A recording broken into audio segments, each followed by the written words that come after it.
लीजिए सुनिए सादत हसन मंटो की लिखी कहानी पेशावर से लाहौर तक, मेरी यानी समीर गोस्वामी की आवाज में।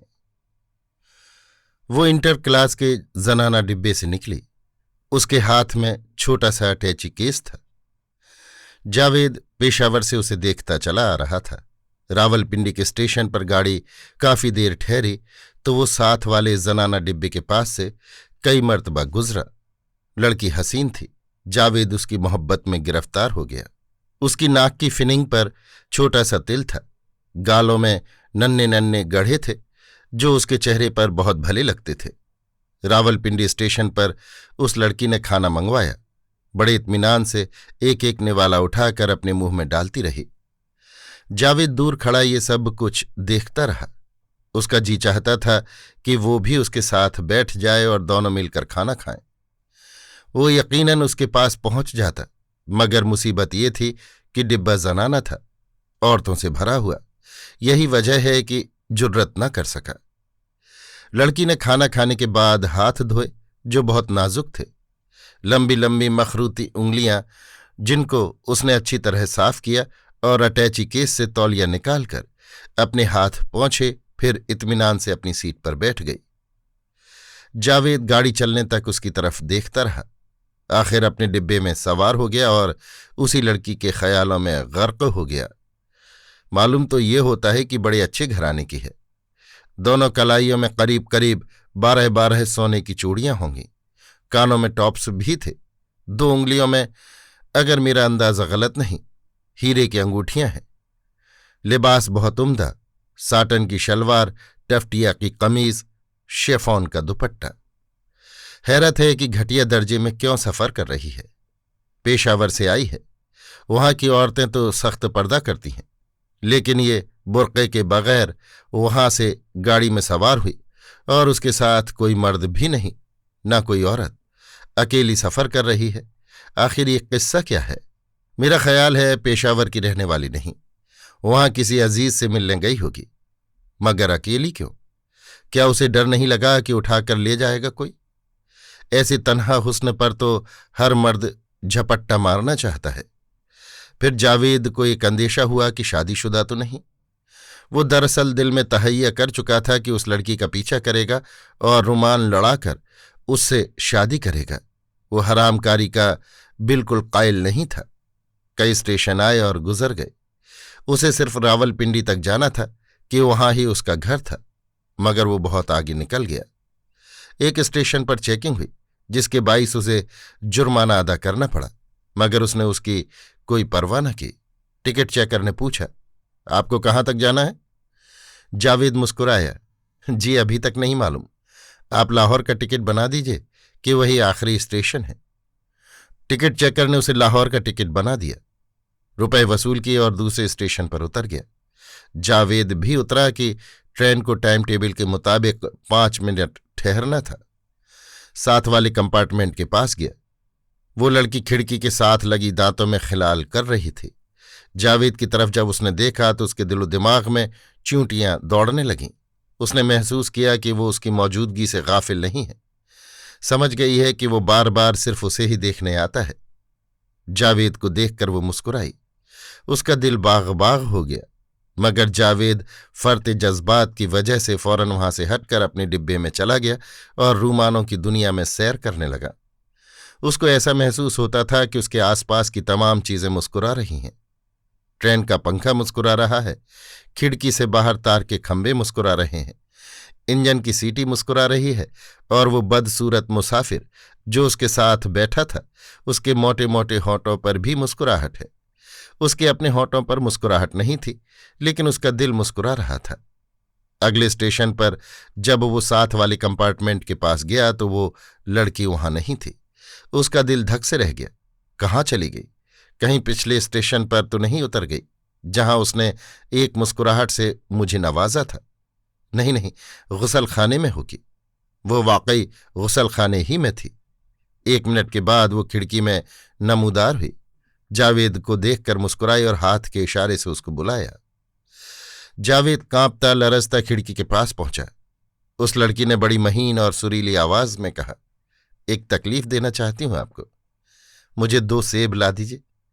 ये कहकर उसने अपना पर्स निकाला और 1 रुपए का नोट जावेद की तरफ बढ़ा दिया। जावेद ने, जो इस गैर मुतवक्के बुलावे से करीब करीब बर्क़ज़दा था, 1 रुपए का नोट पकड़ लिया, लेकिन फौरन उसके होशो हवास बरकरार हो गए। नोट वापस देकर उसने उस लड़की से कहा, आप ये रखिए, मैं सेब लेकर आता हूं, और प्लेटफॉर्म पर उस रेढ़ी की तरफ दौड़ा जिसमें फल बेचे जाते थे। उसने जल्दी जल्दी 6 सेब खरीदे, क्योंकि विसिल हो चुकी थी। दौड़ा दौड़ा उस लड़की के पास आया, उसको सेब दिए और कहा, माफ कीजिएगा, विसिल हो रही थी, इसलिए मैं अच्छे सेब चुन न सका। लड़की मुस्कुराई, वही दिलफरेब मुस्कुराहट। गाड़ी हरकत में आई। जावेद अपनी कंपार्टमेंट में दाखिल होते कांप रहा था, लेकिन बहुत खुश था। उसको ऐसा महसूस हो रहा था कि उसको दोनों जहान मिल गए हैं।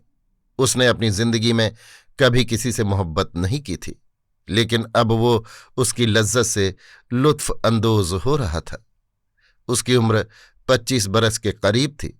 उसने सोचा कि इतनी देर में कितना खुश्क रहा हूं। आज मालूम हुआ है कि मोहब्बत इंसान को कितनी तरोताज़ा बना देती है। वो सेब खा रही होगी, लेकिन उसके गाल तो खुद सेब है। मैंने जो सेब उसको दिए हैं, क्या वो उनको देखकर शर्मिंदा नहीं होंगे? वो मेरी मोहब्बत के इशारों को समझ गई। जब ही तो वो मुस्कुराई और उसने मुझे हाथ के इशारे से बुलाया और कहा कि मैं उसे सेब ला दूं। मुझसे अगर वो कहती कि गाड़ी का रुख पलट दूं, तो उसकी खातिर ये भी कर देता। गो मुझ में इतनी ताकत नहीं, लेकिन मोहब्बत में आदमी बहुत बड़े बड़े काम सरअंजाम दे सकता है। फरहाद ने शीरी के लिए पहाड़ काटकर नहर नहीं खोदी थी। मैं भी कितना बेवकूफ हूं। उससे और कुछ नहीं तो कम अज कम यही पूछ लिया होता कि तुम्हें कहाँ तक जाना है। खैर, मैं लाहौर तक का टिकट तो बनवा चुका हूं, हर स्टेशन पर देख लिया करूंगा। वैसे अब वो मुझे बिन बताए जाएगी भी नहीं। शरीफ खानदान की लड़की है। मेरे जज्बे मोहब्बत ने उसे काफी मुतासिर किया है। सेब खा रही है। काश कि मैं उसके पास बैठा होता। हम दोनों एक सेब को बैक वक्त अपने दांतों से काटते। उसका मुंह मेरे मुंह से कितना करीब होता। मैं उसके घर का पता लूंगा, जरा और बातें कर लूं, फिर रावलपिंडी पहुंचकर अम्मी से कहूंगा कि मैंने एक लड़की देख ली है, उससे मेरी शादी कर दीजिए। वो मेरी बात कभी नहीं टालेंगी। बस 1-2 महीने के अंदर अंदर शादी हो जाएगी। अगले स्टेशन पर जब जावेद उसे देखने गया तो वो पानी पी रही थी। वो जुर्रत करके आगे बढ़ा और उससे मुखातिब हुआ, आपको किसी और चीज की जरूरत हो तो फरमाइए। लड़की मुस्कुराई, दिल फरेब मुस्कुराहट। मुझे सिगरेट ला दीजिए। जावेद ने बड़ी हैरत से पूछा, आप सिगरेट पीती हैं? वो लड़की मुस्कुराई, जी नहीं, यहां एक औरत है पर्दादार, उसको सिगरेट पीने की आदत है। ओह, मैं अभी लाया। किस ब्रांड के सिगरेट हो? मेरा ख्याल है वो गोल्ड फ्लैग पीती है। मैं अभी हाजिर किए देता हूं। ये कहकर जावेद स्टाइल की तरफ दौड़ा। वहां से उसने 2 पैकेट लिए और उस लड़की के हवाले कर दिए। उसने शुक्रिया उस औरत की तरफ से अदा किया जो सिगरेट पीने की आदी थी। जावेद अब और भी खुश था कि उस लड़की से एक और मुलाकात हो गई, मगर इस बात की बड़ी उलझन थी कि वो उसका नाम नहीं जानता था। उसने कई मर्तबा खुद को कोसा कि उसने नाम क्यों न पूछा। इतनी बातें होती रहीं, लेकिन वो उससे इतना भी न कह सका, आपका नाम? उसने इरादा कर लिया कि अगले स्टेशन पर जब गाड़ी ठहरेगी तो वो उससे नाम जरूर पूछेगा। उसे यकीन था कि वो फौरन बता देगी, क्योंकि इसमें कबाहत ही क्या थी। अगला स्टेशन बहुत देर के बाद आया, इसलिए कि फासला बहुत लंबा था। जावेद को बहुत कोफ्त हो रही थी। उसने कई मर्तबा टाइम टेबल देखा, घड़ी बार बार देखी। उसका जी चाहता था कि इंजन को पर लग जाएं ताकि वो उड़कर जल्दी अगले स्टेशन पर पहुंच जाए। गाड़ी एकदम रुक गई। मालूम हुआ कि इंजन के साथ एक भैंस टकरा गई है। वो अपने कंपार्टमेंट से उतरकर साथ वाले डिब्बे के पास पहुंचा, मगर लड़की अपनी सीट पर मौजूद नहीं थी।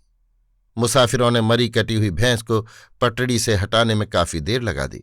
इतने में वो लड़की, जो गालिबन दूसरी तरफ तमाशा देखने में मशगूल थी, आई और अपनी सीट पर बैठ गई। जावेद पर जब उसकी नजर पड़ी तो मुस्कुराई, वही दिलफरेब मुस्कुराहट। जावेद खिड़की के पास गया, मगर उसका नाम पूछ न सका। लड़की ने उससे कहा, ये भैंसें क्यों गाड़ी के नीचे आ जाती हैं? जावेद को कोई जवाब न सूझा। गाड़ी चलने वाली थी, इसलिए वो अपने कंपार्टमेंट में चला गया। कई स्टेशन आए मगर वो ना उतरा। आखिर लाहौर आ गया। प्लेटफॉर्म पर जब गाड़ी रुकी तो वो जल्दी जल्दी बाहर निकला। लड़की मौजूद थी। जावेद ने अपना सामान निकलवाया और उससे, जिसने हाथ में अटैची केस पकड़ा हुआ था, कहा, लाइए ये अटैची केस मुझे दे दीजिए। उस लड़की ने अटैची केस जावेद के हवाले कर दिया। कुली ने जावेद का सामान उठाया और दोनों बाहर निकले। तांगा लिया।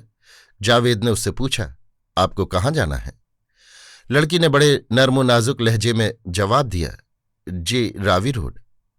चलिए मैं आपको वहां छोड़ आता हूं। बहुत बहुत शुक्रिया। तांगा रावी रोड से गुजर रहा था। जावेद ने उस लड़की से पूछा, कहाँ जाइएगा अब आप? लड़की के होंठों पर फिर वही दिल फरेब मुस्कुराहट पैदा हुई। जी हीरा मंडी। जावेद बौखला सा गया। क्या आप वहां रहती हैं? लड़की ने बड़ी सादगी से जवाब दिया, जी हां, मेरा मकान देख ले। आज रात मेरा मुजरा सुनने जरूर आइएगा। जावेद पेशावर से लेकर लाहौर तक अपना मुजरा सुन चुका था। उसने इस तवाइफ को उसके घर छोड़ा और उस तांगे में सीधा लारियों के अड्डे पर पहुंचा और रावलपिंडी रवाना हो गया। अभी आप सुन रहे थे सादत हसन मंटो की लिखी कहानी पेशावर से लाहौर तक, मेरी यानी समीर गोस्वामी की आवाज में।